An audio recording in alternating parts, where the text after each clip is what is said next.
que eu quero trabalhar com vocês hoje é um conceito sobre como efetivamente fazer isso, como fortalecer a unidade na formação de discípulos. Então, eu vou trabalhar com vocês o primeiro conceito. Eu quero dar para vocês a chave, ok?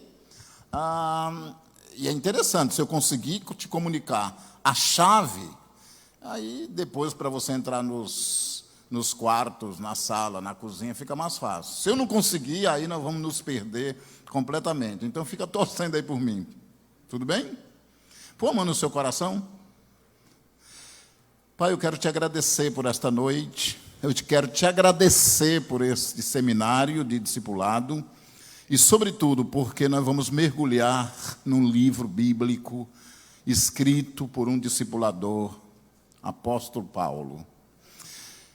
Eu peço, Senhor, que Tu venhas abrir o nosso entendimento, que Tu venha abrir a Tua palavra para o nosso entendimento e que possamos sair daqui absolutamente convencidos de que já perdemos muito tempo em não discipular de maneira como Paulo, como Jesus e como tantos outros discipularam. Venha nos encher, venha nos iluminar, venha nos guiar e venha, sobretudo, nos ungir nesta noite. E é assim que oramos, é assim que cremos, e assim seja, e todo o povo de Deus diga amém. E se vocês olharem, então tem 3 itens na nossa apostila. E eu quero entrar logo no capítulo 1, que é a nossa lição, ou nossa plenária número 1. E se vocês olharem cuidadosamente, verificarão que o tema, a chave para vivenciar o propósito, corresponde ao texto de Filipenses, capítulo 1, versículo 3 a 8. Eu quero, por gentileza, que você mantenha a sua Bíblia aberta nesse texto. É possível? É possível, eu acho que é possível, né? É rapidinho, parece que é só 2h30, não tem tanto sufoco para vocês, não é verdade? Ok. O que eu vou fazer com vocês agora? Eu vou pontuar algumas coisas e eu vou dizer onde eu estou pontuando, ok? Mas antes disso, eu quero que você verifique um quadro, ok? E esse quadro, possivelmente, você vai encaixar ele em cada bloco dos 3 espaços que estão ali. Então, eu quero que você imagine um ponto aqui, ok? Não se preocupe não que faça o seu desenho bonitinho e não ligue para o meu, tá? Isso já ajuda bastante. Tudo bem? Eu quero que vocês imaginem um quadro aqui. E eu quero que vocês imaginem 4 quadros. Bonito, né? Ficou com inveja, né? Fala a verdade. Eu sei que você pensou, eu faria bem melhor. Faça no seu papel, então, aí. Amém? Agora, é interessante que esses 4 quadros, eu vou incluir 4 palavras. E essas 4 palavras é a superfície da história. Isso aqui é um pouco mais profundo, mas nós queremos chegar aqui. De tal maneira que aí nós fazemos isso, e aqui a gente faz isso. E aí você poderia fazer isso, e isso. Então dá para perceber que a gente não está indo de lá, daqui para lá. Percebeu? Percebeu? A gente está vindo de lá para cá. Ok, eu sei que você diz, puxa, mas como é que eu vou entender isso? Calma, uma coisa de cada vez. Vejamos, por exemplo, o que é a parte mais superficial do que vamos falar agora. Eu vou pontuar aqui para vocês 4 palavrinhas. Por exemplo, no primeiro quadro, baseado exatamente no versículo 3, se vocês olharem, nós estamos falando de um discipulador. Olha o que ele diz, presta atenção no que ele diz. Dou graças. Estão todo mundo junto comigo? Amém, que bom. Dou graças ao meu Deus todas as vezes que lembro de vocês. Isso é um discipulador falando.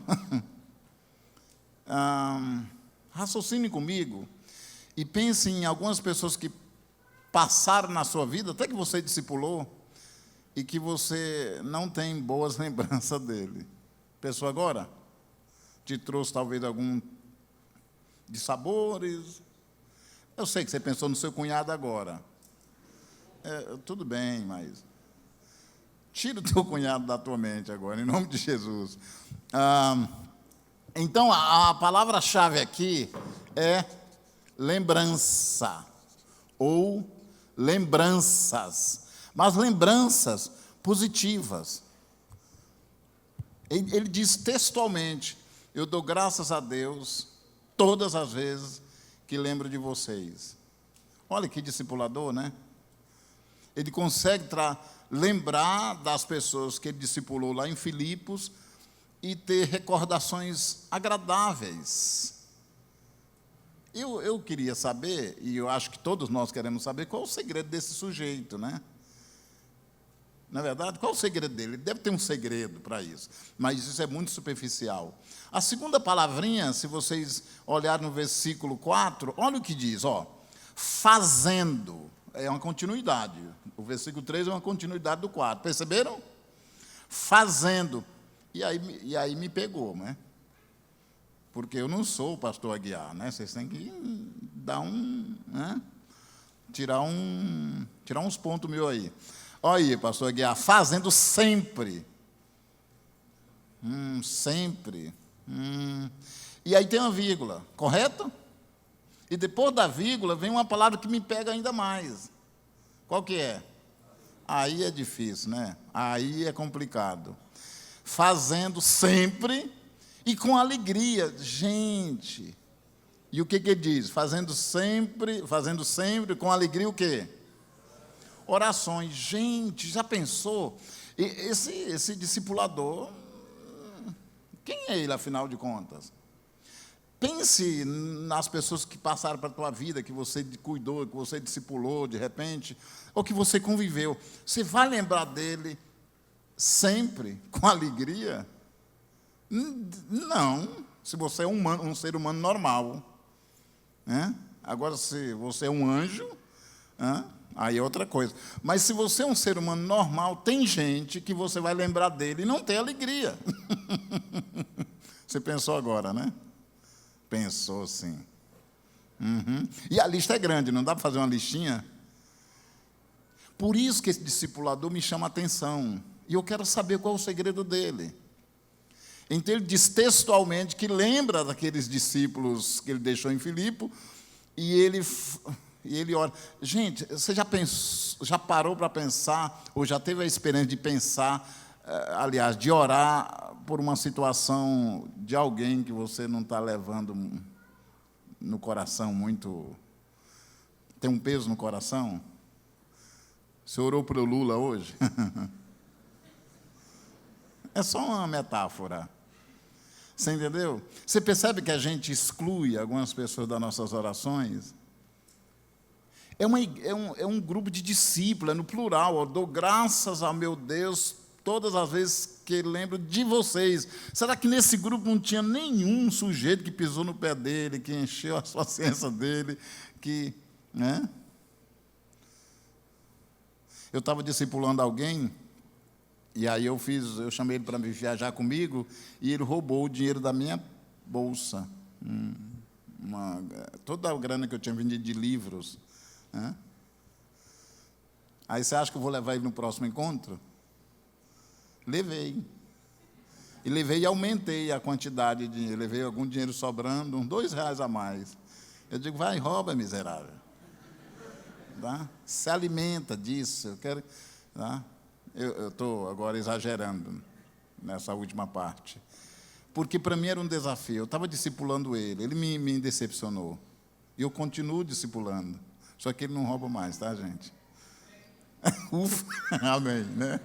Amém. Mas é assim, e para mim é uma grande satisfação saber que ele está firme numa igreja, fiel. Esse menino, eu tive o privilégio de casar ele e fazer o meio-campo para divorciar ele. Olha que louco, né? É umas histórias. Depois, o que é que a gente lembre com alegria? Ok? Vocês estão me entendendo? Não, né? Ufa! Isso tudo é superficial. A coisa vai aprofundar já. A segunda palavrinha, então, é oração. Aqui é lembrança positiva. Não é lembrança negativa. E aqui, oração, o quê? Alegre. Alegre. Meu Deus do céu, olha que coisa. Oração alegre. Mas tem mais uma coisa ali, nessa fase inicial. O versículo 7. Olha o que diz o versículo 7. Gente, hein? Diz assim, se você quiser, a gente poderia até ler o 6 para ser sequência do 7, mas deixa eu ir no 7. Aliás, é justo que eu assim pense de todos vocês, porque os trago no coração, seja as minhas algemas, seja na defesa e confirmação do Evangelho, pois todos vocês são, o quê?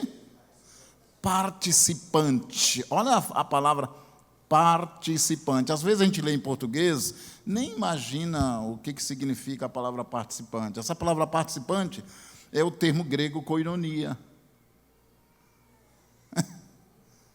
Você entendeu? E koinonia, ou comunhão, não é estar junto. Eu sei que tem muita gente que acha, nós vamos tomar um cafezinho ali na cantina, estamos juntos, estamos em comunhão. Não, não. Comunhão, a rigor, é quando você doa o que você é e o que você tem. Então, se você não tem uma dimensão de relação com o seu discipulado, onde você doa o que você é e o que você tem não é comunhão. Ok? E esse negócio de doar o que você tem, por exemplo, se você doa tempo, isso é o que você é, porque o tempo é a vida, é a sua vida. Você está oferecendo parte da sua vida para essas pessoas. Eu passei uma experiência hoje muito interessante, porque hoje eu dirigi um grupo de discipulado de pastores cedo, lá em Curitiba. E um rapaz, antes do almoço, cochichou no meu ouvido: você teria um tempo para mim? Eu digo, lógico que tenho. Ele disse, mas eu vou te falar sobre o que é. Não é ministério, não é isso, não é aquilo. Aí ele foi falando o que não é, e eu fui ficando com medo. Né? Ainda estou com medo, porque eu não me encontrei com ele, conversei com ele meio-dia, saí de lá às 2. Então, a semana que vem nós vamos ter um tempo. Mas aquilo é minha vida. Eu vou dar um espaço da minha agenda, talvez não só um encontro, vai ter uma série de encontros. Então, comunhão é isso. Agora, eu não faria isso com ele se eu não tivesse comunhão com ele. Você entendeu? Então, a terceira palavra é comunhão.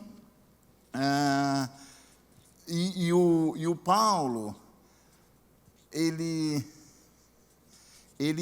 quando ele fala que tem comunhão, ele está dizendo que é envolvido. Ele está envolvido, ele está misturado. Tá? Ele não faz aquilo esperando nada em troca. Mas tudo isso, gente, é só a superfície. Então, vejamos a última palavra, por gentileza. A última palavra se encontra no versículo 8. Olha que beleza. Eu vou ler todo o versículo 8 e destaco a palavra. Pois minha testemunha é Deus. E vem a palavrinha. Qual que é a palavrinha? Gente, da saudade que tenho de todos. Vocês leram a palavra todos? Ele não excluiu ninguém. Nem aquele cara que falou mal dele. Né? Eu não sei como é que você reage com as pessoas que falam mal de você. E talvez você ache que não fala. E é bom nem saber, não é verdade? Mas falam. Porque motivo para falar mal você dá. Ou não dá? Lógico que dá. Todo mundo dá motivos. Né? Todo mundo dá motivo. É só você existir.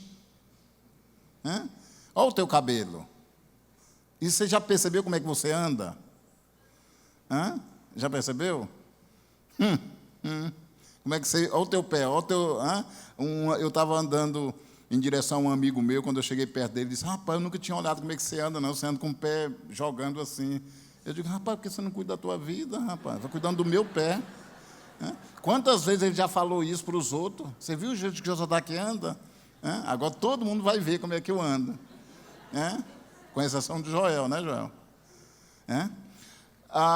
Você entendeu? Então, a grande questão aqui é a saudade. E é interessante esse negócio de saudade, né? Porque eu acabei de receber um zap do grupo da minha família, e da minha família lá do Maranhão. E minha filha está morando em São Luís até essa semana. O contrato dela termina, ela trabalha na Secretaria de Direitos Humanos, e então ela vai voltar, eu acho que para minha casa. Ih, rapaz, aí a coisa... Aí oram por mim, gente. Ou para Brasília, enfim. Mas a grande verdade é o seguinte, ela postou assim, olha, eu vou voltar para o Sul e eu preciso ir me despedir de vocês aí. Que, aliás, aí ela colocou, eu estou com saudades, antes de partir. Interessante isso, né? Foi uma coisa que acalentou meu coração, porque minha família, de modo geral, meus filhos foram nascidos e criados no Sul, não tem contato efetivo lá com aquele pessoal, gente boa, do Nordeste. Mas, basicamente, a saudade é uma coisa nostálgica, não é verdade? Algum de vocês deve ter saudade de alguma coisa. O Paulo está dizendo que tem saudade dos discípulos dele. Agora, tudo isso, essas 4 coisas, a lembrança positiva, a oração alegre, a comunhão efetiva e essa saudade nostálgica, ela me coloca em maus lençóis, Tiago. Por quê? Porque isso eu procuro me avaliar e eu acho que eu começo a dar notas baixas para mim. Você entendeu? Uma das coisas que mais surpreendeu foi uma certa vez que eu discipulei alguém e aí tive que mudar da cidade e ele um dia me encontrou numa reunião e levantou e disse, você me abandonou. Gente, que coisa, aquele dia foi o fim para mim. Eu digo, meu Deus do céu, olha, abandonei o rapaz mesmo. Mas eu nem tinha saudade dele. E aí foi muito forte para mim aquilo. Como eu não tenho saudade se eu cuido da pessoa? Então é bom, de vez em quando, a gente se avaliar. Se você cuida de alguém e não tem saudade dele, alguma coisa está errada, não é nele, é em você. Você entendeu? O que eu quero dizer é que se você se engajar com esse negócio do discipulado, essas coisas têm que aparecer. E eu estou falando de superficial ainda. Vamos mais profundo agora? Vamos lá? Ok, a segunda coisa, e aí, esse quadro, naturalmente, você pode colocar aí eu sei que é muito pequeno o espaço aí, né? O Tiago tinha que economizar espaço. Não, é que eu mandei assim mesmo, né? Estou culpando o Tiago do negócio aqui. Mas esse quadro dá para você colocar ali no primeiro item. E o primeiro item, o que é? É o seguinte, avalie seu compromisso em relação às pessoas mais próximas a você. Sabe de uma coisa? Sai agora do âmbito do discipulado e pense na sua família. Você entendeu? Vê se essas coisas, como é que você se avalia em cada uma dessas coisas, dentro do contexto da sua família. Se você se afasta por um tempo, por alguma razão, você sente lembranças positivas, você faz oração alegre, você sente aquela comunhão mesmo distante, efetiva, e você tem saudade nostálgica, aquela coisa. Eu não sei se vocês já sentiram saudade, mas saudade é uma coisa boa, né? Não é boa saudade? É uma nostalgia, né? Eu não tenho nada de poeta, mas algum de vocês aqui deve ter. E essas pessoas mais poéticas, elas são mais alma, né? Eu não sou nem um pouquinho só de alma, mas todos nós sentimos saudades, correto? E eu experimentei uma coisa que eu nunca tinha experimentado agora no mês de setembro. Eu tenho uma equipe que é nacional e a gente se encontra basicamente uma vez por ano e uma vez por mês a gente faz reunião por Skype. E um dos membros da equipe foi para a Europa fazer uma espécie de um curso rápido lá, de 3 meses. E eu senti, assim, uma profunda, como se fosse um vazio da ausência dele naqueles 3 próximos encontros. Eu gostei daquilo. Eu digo, eu gosto desse cara. A ausência dele é sentida. Interessante isso, né? Então, avalie isso no seu discipulado. O que eu quero dizer assim, avalie-se o seu compromisso em relação às pessoas mais próximas de você, tem essas características. Amém? A segunda coisa, que é o segundo ponto, ok? Agora eu vou já entregar para vocês a palavra-chave ali. Avalie-se se você entrega-se a essas pessoas, ok? Avalie se você entrega-se a essas pessoas o suficiente para cuidar delas. Agora a coisa está pegando, ok? E qual que é o versículo que eu indiquei ali? O 7. Agora presta atenção nesse versículo 7, ó. Aliás, eu não sei se você entendeu bem essa palavra, mas é como se ele estivesse fazendo um novo parágrafo. Aliás, é justo que eu assim pense de vocês. Esse conceito de pensar, eu gosto muito da língua francesa, que a palavra espírito é pensamento, ok? E pensamento é algo interior, okay? Algo que é a visão que você tem da pessoa, ok? Quando diz que nós vamos ver isso amanhã, quando diz que a gente deve estar no mesmo pensamento, significa que nós devemos estar alinhados na mesma visão, na mesma forma de pensar, no mesmo molde. E aí ele diz assim, é justo que eu penso de vocês, de todos vocês, é justo que eu pense assim de todos vocês. Olha que declaração que esse discipulador faz. Ele diz assim, eu não estou fazendo algo porque eu sou bonzinho. É isso que ele está dizendo. Eu não estou fazendo algo porque eu sou bonzinho. É justo que eu assim pense de todos vocês. Aí tem uma vírgula, não tem? Tem? Acharam aí a vírgula? Aí vem a palavrinha. Qual que é a palavrinha? Pelo menos na minha tradução, que é a melhor que tem, diz assim, por quê? É isso? Vocês estão aí? Isso. Você sabe por que a palavra porquê entra no texto? Sabe? Ok, eu vou explicar, de graça.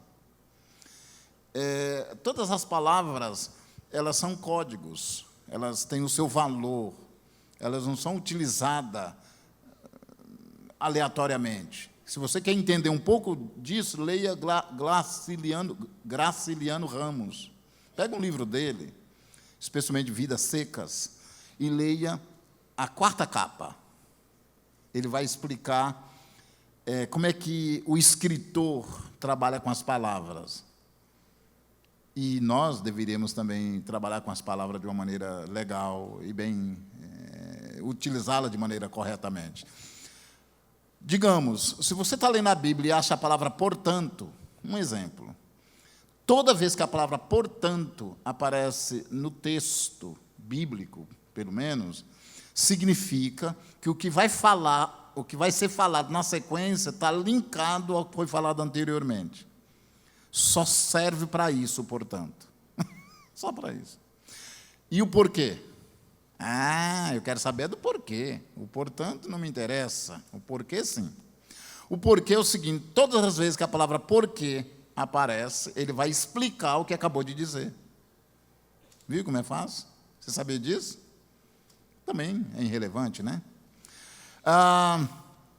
De tal maneira que ele vai agora explicar por que é justo que ele pense assim dos seus discípulos. E o que ele diz? Por quê? Aí ele entrega os pontos, né? Aí ele entrega os pontos. Por quê? Por quê? Vos trago no coração. Aí eu entendi por que ele é tão bom assim. Aí eu entendi por que ele tem lembranças positivas. Aí eu entendi por que ele tem oração alegre, por que ele tem... agora eu entendi. Então o segredo é trazer as pessoas no coração. É só isso. E aí você diz, mas como é que faz isso? Essa é a grande pergunta. Como é que eu posso discipular alguém e trazer ele no coração, não na mente? O que a gente traz na mente é cognição, é informação, dados. Você entendeu? Aqui é o lugar da cognição, do saber, do conteúdo. Isso a gente traz na mente. Você vai fazer uma prova, lembra o que estudou e escreve. Isso é cognição, é saber, conhecimento, conteúdo. Pessoas você não traz aqui. Pessoas você traz aqui. No coração. Esse é o seu desafio? Para mim é. Você entendeu? Porque eu funciono mais aqui. Talvez não seja o seu caso, você funciona mais aqui. No coração. Aqui, quantos aqui, como eu, funciona mais aqui na cabeça? Onde tem pouca gente, os outros não querem assumir. Né? O negócio para mim é tão sério que eu me converti nas Assembleias de Deus de Santo André, uma igreja de 59 membros, eu cheguei e fui o número 60, um fenômeno, né? E tinha 12 jovens, eu sei o nome de todos, isso faz 38 anos, lembro de todos eles, Emília, Edgar, todos eles. E eu tinha 6 meses andando na igreja e estava no culto de oração. Imagina, se a igreja tem 60 pessoas, no culto de oração vai ter o quê? Uns 12. Né? E estava eu lá. Porque tinha alguma coisa dentro de mim que eu queria, que não sabia o que era. E aí eu ia buscar na igreja. Né? Depois a gente vai entender que é sede de Deus, essa coisa toda, né? Maravilhosa, etc. E aí terminou o culto de oração. Gente, terminava o culto de oração 9h em ponto. 8h59. Não passava um minuto. Eu amava, porque eu sempre gostei das coisas certinhas, né, pelo menos. E eu desço, a rua é Antônio Cardoso, e parece que Antônio Louro é a que descia para ir para a minha casa, meio do ano, frio, aquela garoazinha em São Paulo, e então eu desci a rua, e eu lembro como hoje, cheguei na esquina, a casa marrom, um sobradinho marrom à direita e um sobrado azul à esquerda. Eu ia descer mais um quarteirão e tomar a minha rua. E não me pergunte, porque eu não sei explicar, mas, de repente, é como se a minha cabeça desse um estalo e uma chave rodasse. E aí eu paralisei, porque eu não sabia o que estava acontecendo, eu estava no meio da rua, me afastei, tinha uma árvore, assim, fiquei quase debaixo da árvore, lá estava meio escuro, né? E fiquei ali paralisado quase meia hora, sem saber o que fazer, aquela situação toda, não tinha nenhum anjo ali pertinho, não tinha nada, absolutamente, estava só eu, aquela garoazinha, aquele friozinho, e eu tendo que enfrentar uma revelação, um desvendamento. É como se eu olhasse no horizonte, eu enxergasse o significado de seguir a Jesus, de ser cristão. Aí foi tudo se resolvendo na minha cabeça. Eu tinha uma tremenda vocação para ser um ateu cético. E naquele dia...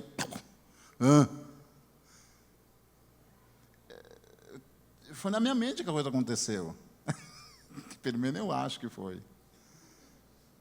Porque a gente não entende muitas coisas. Santo Agostinho diz assim: no dia que você entender Deus, você entendeu outra coisa, não Deus. Eu vivo... Uma das coisas que eu mais faço é ler a Bíblia e procurar ler quem conhece Deus para me entender de Deus. Mas cada vez fica mais difícil. Deus é muito misterioso. Amém? Muito bem. Então, pode ser que você consiga trazer facilmente as pessoas no teu coração, mas alguns de nós aqui temos dificuldade. Mas o segredo começa com trazer as pessoas no coração. Mas não é a chave ainda. Não é a chave. O tema é a chave. Qual o tema mesmo? A chave para vivenciar. O quê? A unidade de propósito, que é o nosso tema. Então eu queria que você lesse mais uma vez o versículo 7 e daí tirasse a sua conclusão. Olha o que diz: aliás, é justo que eu assim pense de todos vocês, porque os trago no coração. Eita! Essa frase você tem que sublinhar. E depois ele explica as circunstâncias. E aí ele coloca de uma maneira muito profunda, porque ele vai falar, pastor Aguiar, que ele está numa situação difícil. Ele está na prisão. Aí você vai dizer assim: não, eu estou passando dificuldade, como eu vou pensar nas pessoas? Então, a circunstância que você está vivendo não justifica você não trazer as pessoas no coração. Não justifica. Se nós efetivamente queremos discipular, nós precisamos desse segredo.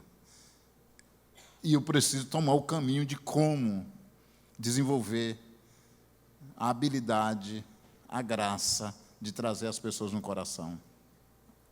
As pessoas que eu discipulo. No dia que eles descobrirem que você traz eles no coração, a vida deles muda. Você é tão superficial que as pessoas percebem que você traz eles só na mente. E o que você está fazendo não é um discipulado, você está dando umas aulinhas, fazendo uns encontrinhos, usando, sei lá o quê, de uma maneira leviana o tempo deles. Peça a Deus urgente, para Deus te dar um batismo poderoso para você carregar as pessoas no coração. E uma hora eles percebem. As pessoas têm que entender, descobrir que nós estamos absolutamente comprometidos com ela, de tal maneira que isso para o bem dela e, sobretudo, para o nosso bem. Porque quando você traz as pessoas no coração, você se realiza. Mas esta não é a chave. A chave é outra coisa. Como eu disse para vocês, nós não lemos daqui para lá. Isso é subproduto. Isso é subproduto. Aqui pode estar o segredo, em parte, mas aqui é a chave. Vamos lá? Agora nós estamos indo para o versículo 8 e o item 3. E eu vou direto no assunto. Vamos lá? O versículo 8 diz assim: pois minha testemunha é Deus. Ele já começa assim, pastor Newton Santos. E eu tenho medo de dizer isso. Vai que eu digo, Deus é minha testemunha. Deus diz, eu não, estou fora dos teus esqueminhas aí, da tua enrolação, das tuas manipulação, do teu joguinho aí, estou fora, não me inclui fora disso. Você não tem medo, não, de pedir Deus como testemunha?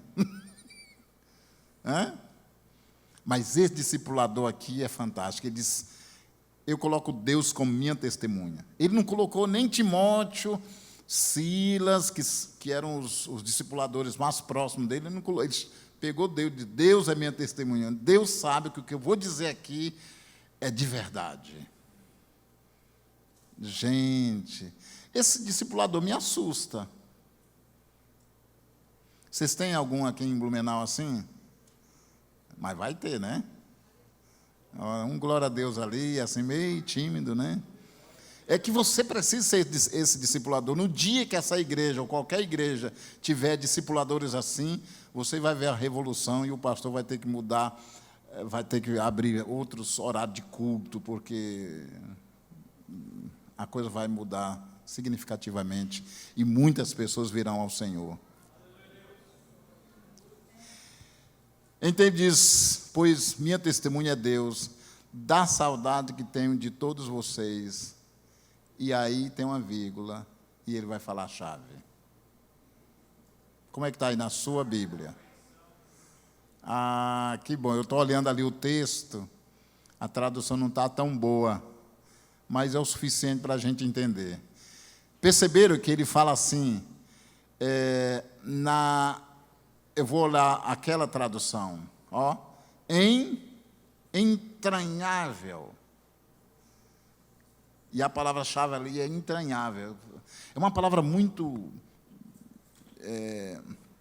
antiga, né? Clássica. Mas, na verdade, ele está falando coração. Você pode traduzir ali coração ou afeição, as duas palavras juntas, de Jesus. O que Paulo está dizendo é que o segredo, ou seja, a chave, efetivamente, para você conseguir discipular de verdade, é o coração de Jesus. Por quê? Quando você, de fato, tem o coração de Jesus, o que acontece? Por que você tem lembranças positivas, oração alegre, comunhão efetiva e saudade nostálgica? É porque você traz as pessoas no coração, ok? Você traz as pessoas no coração. Agora, por que você traz as pessoas no coração? É porque o coração não é teu.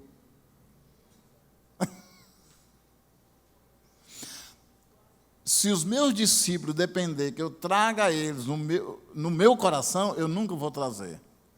Agora, quando eu tenho o coração de Jesus, eu trago todo mundo. Até o cunhado. Você entendeu? Então, aí, eu não vou trazer ninguém no coração, entendeu, pastor Aguiar? Que a questão aqui, o meu coração, ele não existe mais. O que existe no lugar dele é o coração de Jesus. Olha aqui. E eu entendo que essa é a chave do discipulado. Nem que você tenha que, sei lá, fazer o quê? Buscar o Senhor de maneira diferente, muito mais do que entender lições, muito mais do que você entender material, muito mais do que você saber ministrar conteúdos de discipulado. Eu acho que, sobretudo, você precisa ter o coração de Jesus. Porque, tendo o coração de Jesus, você vai conseguir trazer todo mundo no coração. E trazendo todo mundo no coração, você consegue ter lembranças positivas, fazer orações alegres, comunhão afetiva e saudade nostálgica. Esse é o sonho. Então, a chave não está aqui, a chave não está aqui. A chave é o coração de Jesus. Isso é assustador. Por quê? Como é o coração de Jesus? E me surpreende toda hora que eu leio sobre como é o coração de Jesus. E, ao mesmo tempo, eu percebo quanto estou aquém de ser um discipulador como Jesus. Deixa eu dar um exemplo do coração de Jesus. Jesus falou assim, na última hora, faltando, sei lá, 2 horas, 3 horas para Jesus ser preso, naquela noite da ceia, da última ceia, segundo João 13. E aí o autor do Evangelho, São João, disse que Jesus amou os discípulos até o fim. Eu passei, eu acho que década tentando entender essa frase. Eu não sei se eu entendi, mas eu tenho uma luz muito, quem sabe, inicial dela. João 13 diz que Jesus amou os discípulos até o fim. Aí eu pergunto, o fim de quem? Do quê? E é simples, é o fim dele. Não é o fim do outro. Você entendeu? Porque, para Jesus, o que o outro fazia por ele ou contra ele não determinava a sua atitude para com o sujeito. Ou seja, o que a pessoa fazia nem aumentava nem diminuía, porque o amor de Jesus pelas pessoas era incondicional. Ele amava todos iguais. Isso, para mim, é muito complicado. Você entendeu? Então, Jesus amou até ele não existir mais. Quando ele morre na cruz, pronto. Isso é o fim. A cruz é o fim. E é interessante que, você sabe a história de Judas, né? Judas encontra Jesus algumas horas depois, né, no Getsemane, e dá um beijo em Jesus. Naquela hora, Jesus percebe que, para a eternidade, o beijo iria ficar associado à traição. E, na hora, Jesus falou, amigo, desfazendo a possibilidade do beijo ficar atrelado à traição, e agora ficaria atrelado à amizade. Você entendeu? E Jesus estava numa hora difícil. Ele não tinha mais espaço no coração de Jesus para Judas. Tinha sim. Tinha. E tem. Jesus é um discipulador. Ele não desiste. Quando ele ora, 2 horas para guiar, 1h30 antes, mais ou menos, não sei se dá 1h30 ou 1 hora, lá no capítulo 17 de João, ele com as mãos erguidas para os céus, ele diz assim, nenhum se perdeu. Porque para Jesus, naquela hora, Judas não estava perdido. E Judas ainda estava vivo. E enquanto ele estivesse vivo, tinha chance de se voltar atrás. Você entendeu? Eu desisto muito fácil das pessoas. Vocês desistem? Você entendeu? Lembra daquele discípulo que você já abandonou só porque o cara não veio no encontro? Ele nem te traiu ainda. E você não é lá essas coisas. Eu acho que o que a gente precisa é do coração de Jesus. Tudo bem? Eu sei que para vocês que são jovens, pode conseguir isso, que tem bastante tempo para construir isso. A gente que já passou dos 55, 60, já deveria ter, né? O coração de Jesus não é uma coisa mágica, é uma coisa construída. É uma coisa construída. A minha esposa sempre me surpreende. De vez em quando ela pergunta, eu estou melhorando? Eu nem pergunto. Eu estou? Você já percebeu que às vezes você está piorando? E o pior não é quando você está piorando, é quando as pessoas percebem que você está piorando. Você entendeu? Eu tenho um amigo que foi para a África do Sul, ele passou um tempo sem me ver, e depois ele entrou num grupo de discipulado lá em Londrina, e ele disse, Josas, você está cada vez mais racional. Aquilo foi uma tristeza tão grande, porque eu não quero ser racional, eu quero ser coração. Amém? Quantos conseguem dizer amém? Amém? Então, o ponto 3 é o quê? Agora você sabe colocar. Avalie se você possui verdadeiramente o... Eu posso orar por você? Eu queria muito que você se despertasse nesse seminário para ter o coração de Jesus. Eu gostaria. Eu estou caminhando nessa direção. Estou caminhando. Você consegue pôr a mão no seu coração? Senhor Jesus, obrigado por esta noite. Obrigado mesmo porque nós nos deparamos agora com um discipulador tipo Paulo. Ele viveu o seu tempo e fez discípulo no seu tempo. Agora nós estamos vivendo o nosso tempo para fazer discípulos de Jesus no nosso tempo. Mas o que fica nesta noite aqui é o desafio de termos o coração de Jesus. Porque se assim for, nós vamos conseguir trazer as pessoas no nosso coração, que não é nosso, é o do Senhor. Quando é nosso, nós não conseguimos, mas quando o coração é do Senhor, a gente consegue trazer as pessoas, até o Judas, o Pedro, o Tomé. Senhor, nos ajuda, abra nossa mente nesta noite, nos liberta de nós mesmos nesta noite. Liberta a gente do preconceito e de tantas outras amarras, e que a gente possa, de fato, ter o coração de Jesus, carregar os discípulos no coração, para daí ter lembranças positivas, orações alegres por eles, comunhão efetiva e saudades nostálgicas.